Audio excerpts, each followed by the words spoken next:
Hola y bendiciones para todos, querida y amada iglesia. Estamos estudiando Nuestra identidad está en Cristo.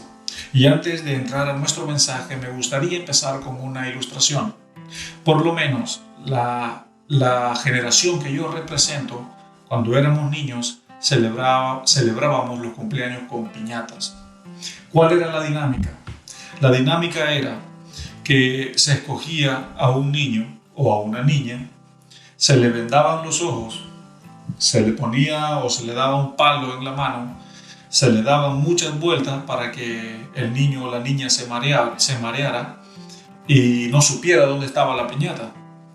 Y alrededor había mucho ruido, había muchas voces de los demás niños que gritaban con la intensidad y la emoción y la alegría, diciendo arriba, abajo, a un lado, al otro lado. Y el niño no tenía idea dónde estaba la piñata. Ahora, si era un niño, era un completo peligro, porque lo más probable era que iba a lastimar a alguien, golpeándole quizás en la cabeza o golpeándole quizás en la cara, o tal vez él mismo se podía lastimar por la tanta emoción de querer sacarle todos los confites o todos los dulces a la piñata. Pero ahora yo quiero que tú pienses en la imagen de un niño con los ojos vendados, con un palo en la mano, sin saber dónde está su objetivo, sin saber dónde está su piñata, y alrededor muchas voces, muchos niños diciéndole lo que tiene que hacer. Y esa imagen es lo que representa un cristiano, es lo que representa un creyente, un hijo de Dios, cuando vive sin el entendimiento, sin la sabiduría y sin la revelación del Espíritu para su diario vivir. Esta es una clara imagen de cómo un cristiano vive sin estos tres aspectos: sin entendimiento, sin sabiduría y sin revelación. Es como un niño con los ojos vendados, con un palo en la mano, y es un peligro andando. Porque el creyente lo que tiene alrededor es mucho ruido, muchas voces, las voces de los amigos, las voces en el trabajo, las voces del vecino, de la vecina, las voces de aquel, las voces de aquella, diciéndole cuál es lo mejor para su vida, cuáles son las mejores decisiones que tienen que tomar. Si yo fuera tú, pero eso no existe porque nadie puede ser nadie, nosotros somos nosotros, tú eres tú y nada más. Nadie puede ser la otra persona. Por eso cuando vienen estos consejos de que, no, si yo fuera tú, yo hiciera esto. Eso no funciona. En la cristiandad eso no existe. Nosotros somos únicos y somos con una identidad que Dios nos ha dado. Pero la imagen de un niño con los ojos vendados, con un palo en la mano, que es un peligro andando, es la imagen de un creyente que no vive sin sabiduría, sin entendimiento y sin revelación. Mantén esta ilustración en tu mente, que la vamos a reconectar al final de nuestro sermón. Señor, te damos muchas gracias por el día de hoy, te damos gracias por el servicio, Señor, en nuestro segundo mensaje de nuestra serie basada, Señor, en el libro de Efesios. Yo quiero orar, Señor, por nuestra iglesia, Señor. Yo quiero orar por cada uno de los que son parte, cada uno de los que nos ven, cada uno de los que nos sintonizan, Señor, a través de nuestro canal, a través, Señor, de nuestro programa radial también. Señor, yo quiero orar por cada creyente, por cada hijo tuyo, Señor, que nos está escuchando, que nos está viendo, que pueda ser edificado, que pueda ser bendecido, que pueda ser impactado, que pueda ser tocado, Señor, por tu verdad y por tu Espíritu, Señor, y que tu obra y tu voluntad se haga, Señor, en ellos y también en esta iglesia. Oramos, Señor, por el crecimiento, por la expansión, Señor, de esta iglesia acá en Pichilemu, en el nombre de Jesús, Señor. Amén. Muy bien, capítulo 1, versículo 15 en adelante está basado nuestro sermón. Recuerden, estamos estudiando Nuestra identidad está en Cristo, basado en el libro de Efesios. Capítulo 1, versículo 15 hasta el 23. Versículo 15. Por esta causa, también yo, habiendo oído de vuestra fe en el Señor Jesús y de vuestro amor para con los santos. Pablo está aquí escribiendo esta carta para su audiencia allá en Éfeso y él ha escuchado. El texto dice que él ha escuchado y se ha dado cuenta de el amor y de la fe que hay en este grupo de personas. Entonces Pablo acá, porque ha escuchado de ese amor y ha escuchado de esa fe y de ese esfuerzo que este grupo de personas tienen por buscar más al Señor, él ha sido guiado por el Espíritu para escribir este mensaje y enviárselos a ellos. Muy importante. Versículo 16. No ceso de dar gracias por ustedes, haciendo memoria de ustedes en mis oraciones. Nosotros acá vemos a Pablo como un pastor, como un líder, como un padre espiritual que se preocupa, un padre espiritual que vela, que anima, que exhorta y que tiene un corazón para su rebaño, tiene un corazón para esta iglesia allá en Éfeso. Nosotros tenemos que entender que la iglesia de Éfeso era una de las iglesias más difíciles a nivel político, a nivel religioso y a nivel espiritual. Todo lo que tenía que ver con política, corrupción, corrupción y corrupción.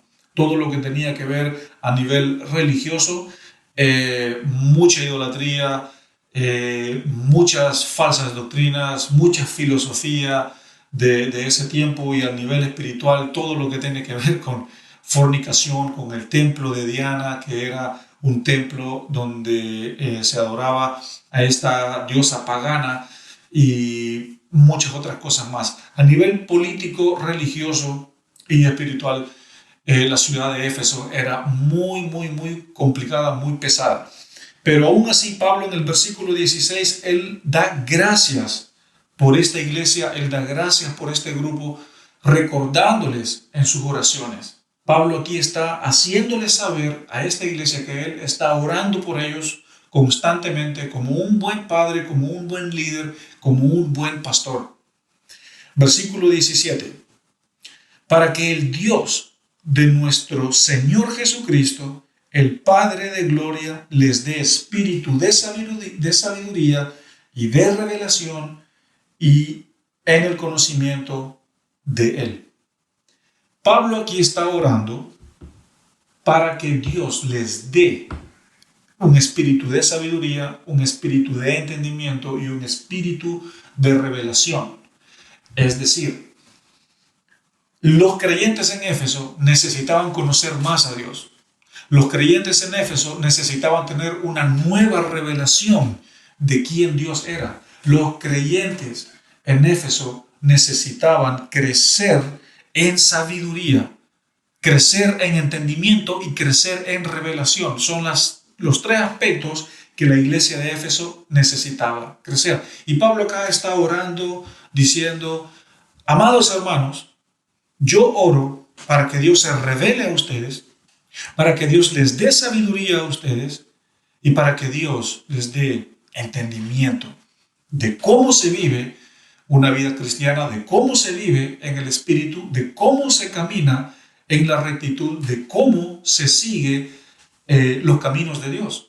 Ese es el deseo de Pablo para su iglesia. Ese es el deseo de Pablo para su grupo de creyentes. Y este es el deseo de nosotros también como iglesia, que ustedes que nos están viendo, que nos están escuchando, puedan recibir estos tres aspectos: un espíritu de sabiduría, conocimiento y revelación acerca de quién Dios es, y también de cómo tú tienes que llevar y vivir tu vida cristiana y tu relación con Dios. Ese es nuestro deseo. Por eso el título de este mensaje: nuestra identidad está en Cristo. Versículo 18. Alumbrando los ojos de vuestro entendimiento, para que sepan cuál es la esperanza a que Él os ha llamado y cuáles las riquezas de la gloria de su herencia en los santos. Aquí hay muchas cosas que conversar en este versículo. Es un versículo muy profundo y también muy teológico. Aquí Pablo está diciendo que en su oración, recuerden que él está orando por su grupo, por su iglesia, aquí le está diciendo que Él desea que Dios alumbre los ojos de su entendimiento. ¿Qué significará eso? ¿Qué significará los ojos del entendimiento? Quizás sea un aspecto o un concepto muy profundo, pero cuando nosotros pensamos detenidamente, cuidadosamente en lo que significa los ojos del entendimiento, quiero que nosotros pensemos en tres cosas: mente, corazón y espíritu. Si nosotros conocemos a Dios, sabemos quién nosotros somos en Él, en nuestra mente, en nuestro corazón y en nuestro espíritu, entonces nosotros seremos iluminados por Él. Entonces se cumplirá esto, que vamos a ser alumbrados, que nuestros ojos de nuestro entendimiento va a ser alumbrado por Dios. ¿Para qué? Para saber llevar nuestra vida cristiana acá en la tierra, para saber cómo nuestra relación con Dios pueda crecer aún más y más y más. ¿Qué más tiene acá el versículo? Para que sepan cuál es la esperanza a la cual Dios los ha llamado. Aquí quiero que nosotros pensemos que si Dios alumbra los ojos de nuestro entendimiento, que son nuestra mente, nuestro corazón y nuestro espíritu, entonces nosotros sabremos cuál es el propósito de vivir, cuál es la voluntad de Dios para nosotros, cuál es el llamado que Dios tiene para nosotros. Muy importante. ¿Qué más hay acá en el versículo? ¿Cuáles las riquezas de la gloria de la herencia de los santos? Aquí está mencionando la palabra herencia, y yo quiero que nosotros pensemos que en el sermón anterior nosotros estábamos hablando acerca de que Dios era nuestra herencia, de que el cristiano pasa de ser un huérfano a ser un hijo, y que ese hijo, cuando recibe a Cristo en su corazón, automáticamente es sellado por el Espíritu y empieza esa persona a vivir una vida en el Espíritu. Entonces, lo mismo es lo que está pasando acá, de que un hijo de Dios, el cual somos nosotros, ustedes y yo, que somos hijos de Dios, un hijo de Dios debe de caminar en sabiduría, debe de caminar en un espíritu de entendimiento. Un hijo de Dios ya no es como un huérfano, que era lo que hablábamos la semana pasada, que no sabe cuál es el propósito de su vida, que no sabe qué camino tomar. Nosotros hemos pasado de orfandad a ser hijos, y un hijo se comporta con entendimiento, camina en sabiduría y camina en el camino de la revelación, en el camino de la verdad. Recuerda, ustedes y yo somos ahora hijos de Dios. Tenemos un Padre y Él es nuestra herencia. Dios es nuestra herencia. Y si Él es nuestra herencia, lo tenemos todo. Absolutamente todo. Muy, muy, muy importante. Eso es lo que está hablando el versículo 18. Versículo 19.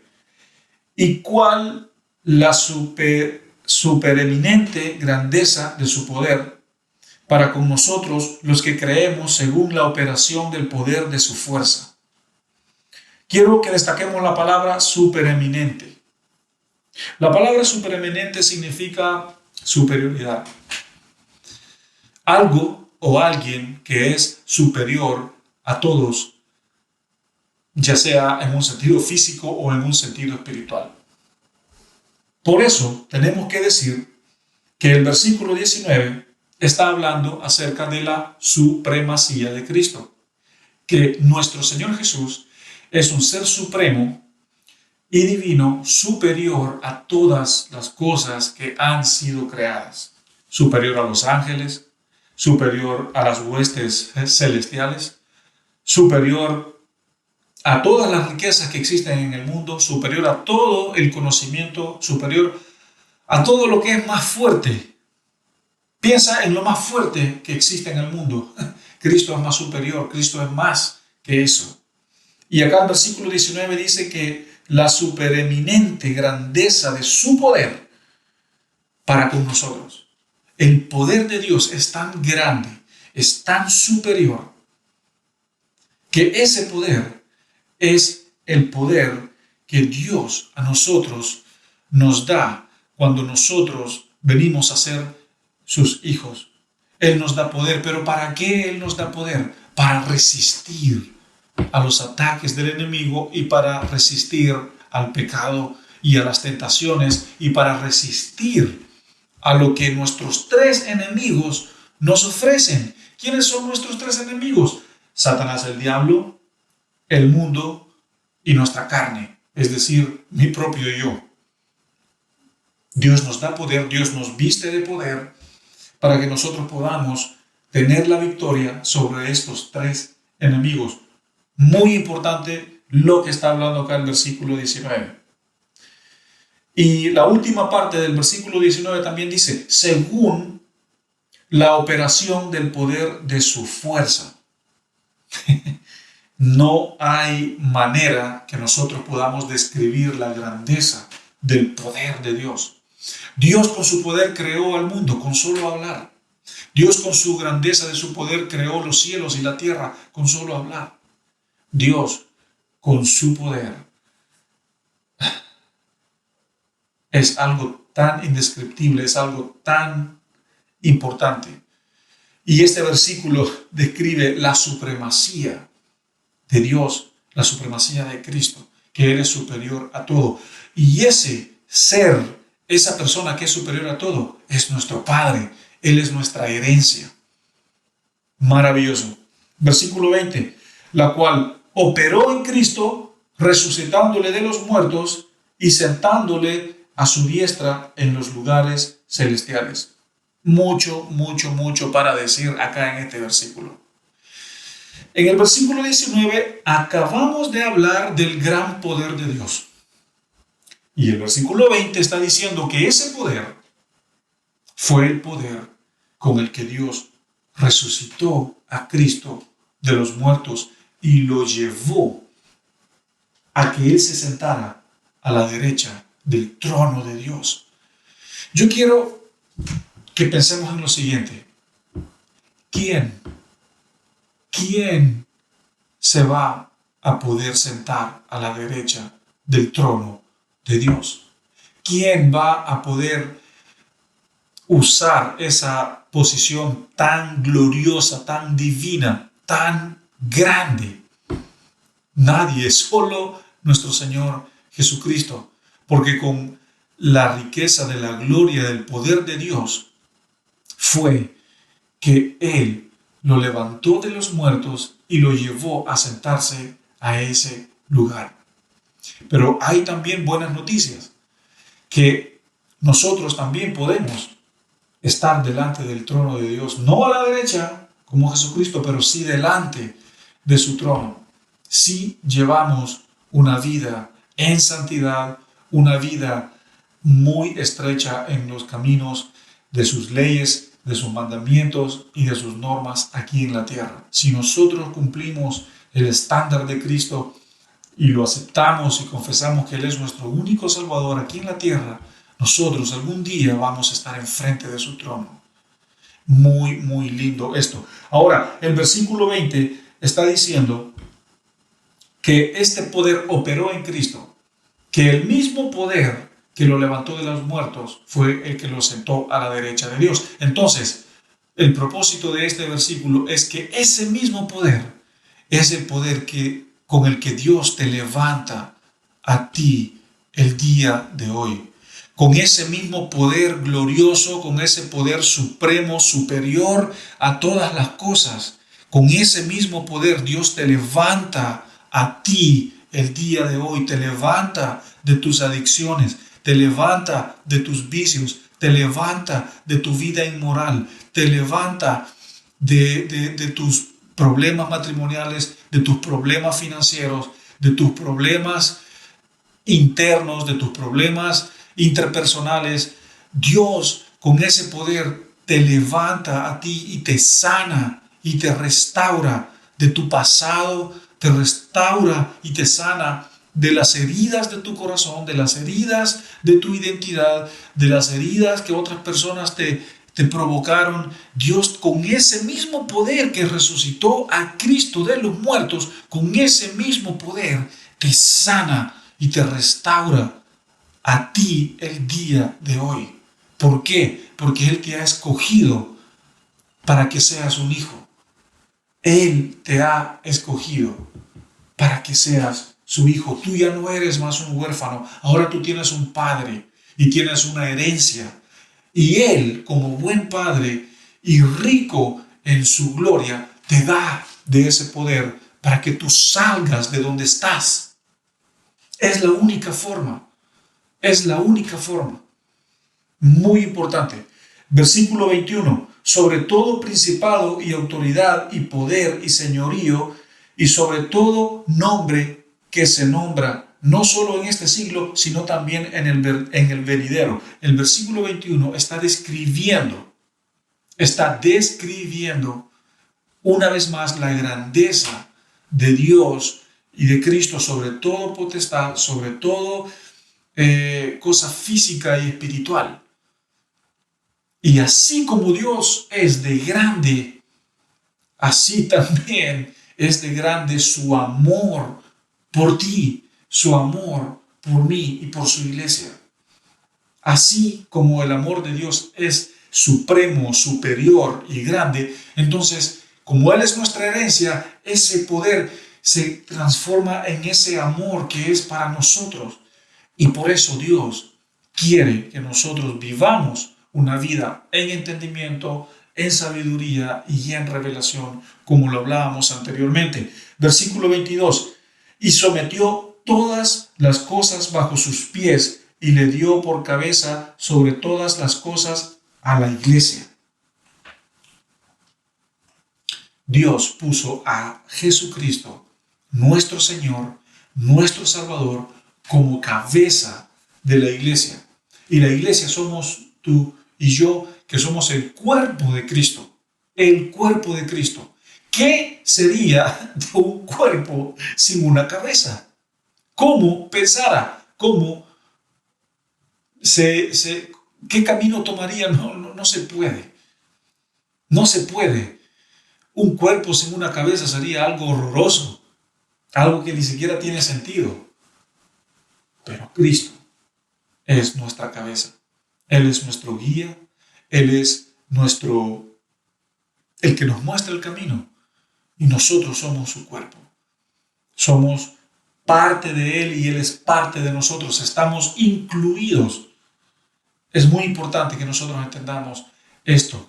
Tanto iglesia como miembros individuales, pero también su iglesia como una institución, que es muy importante entenderlo. Llegamos al versículo 23, la cual es su cuerpo, la plenitud de aquel que todo lo llena en todo. Dios es el que llena a su iglesia.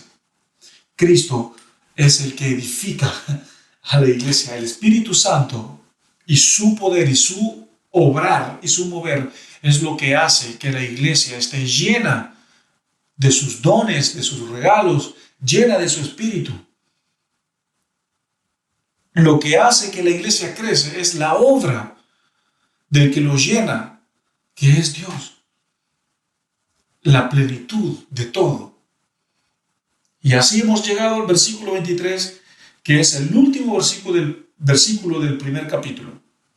Por favor, entremos a nuestra aplicación de nuestro mensaje para el día de hoy. Y quiero que retrocedamos al versículo 17 y 18. Aplicación. Para que el Dios de nuestro Señor Jesucristo, el Padre de gloria, nos dé espíritu de sabiduría, de revelación y de conocimiento de Él. 3 cosas. Dios quiere que tú, que ya no eres un huérfano, como hablábamos en el sermón anterior, sino que ahora hemos pasado a ser hijos, que tú vivas como un hijo sabio, que tú vivas como un hijo sabio, como un hijo que conoce a Dios, que conoce cuál es el camino bueno y cuál es el camino malo, y sabe que es el camino bueno el que tenemos que seguir. Ahora yo quiero que conectemos la historia o la ilustración al inicio de nuestro mensaje. Un niño con los ojos vendados, con un palo en la mano, y tiene enfrente a una piñata y no sabe dónde está.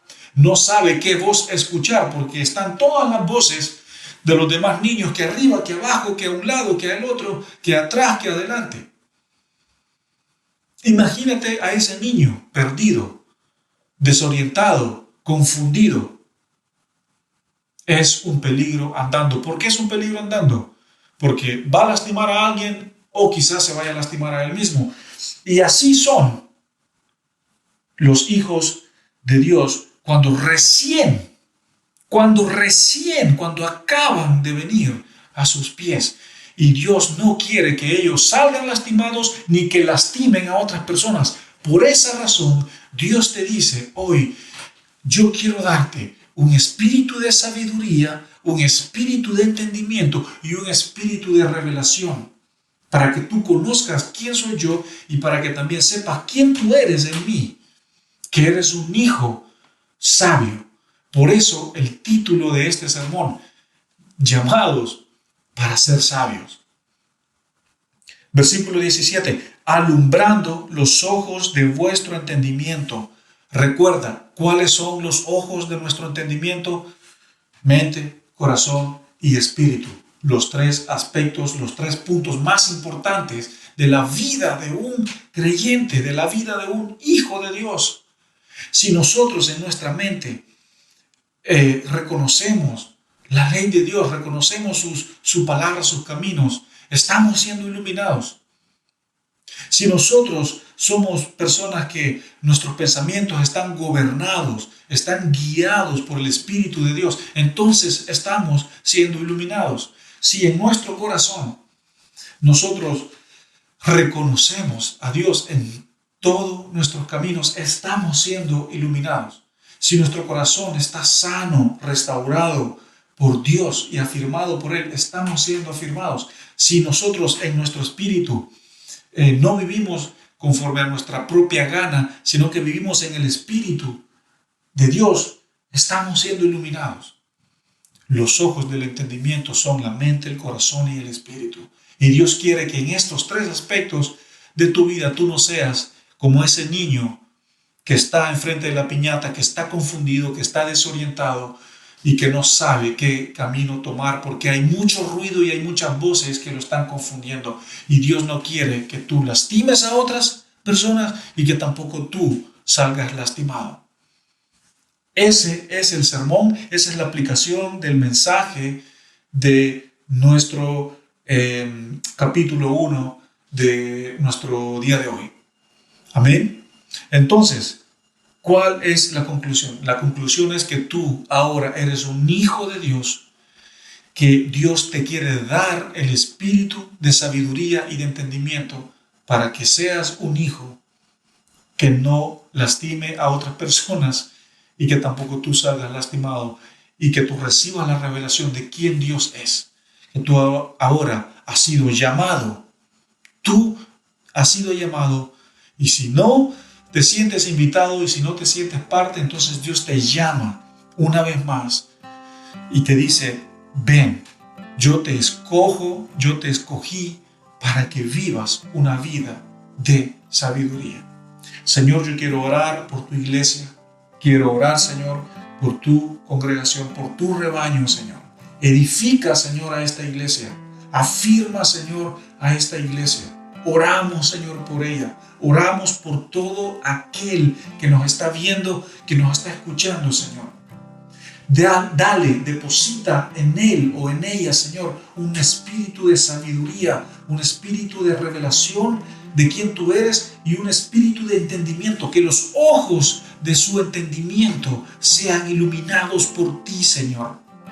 Que lo que es la mente, el corazón y el espíritu sean iluminados por ti, Señor, en ellos. Que ya no sean como esos niños con los ojos vendados, con un palo en la mano y que están confundidos y que no saben a dónde ir. Ahora ellos están en ti y tienen sabiduría y tienen la revelación y el entendimiento de quién tú eres, Señor, y de quién ellos son en ti. Edifícalos, bendícelos, guárdalos en el nombre de Jesús. Amén. Que el Señor te bendiga y nos vemos en nuestro próximo sermón la próxima semana. Bendiciones. Recuerda suscribirte a nuestro canal y activa las notificaciones para que no te pierdas ninguno de nuestros sermones.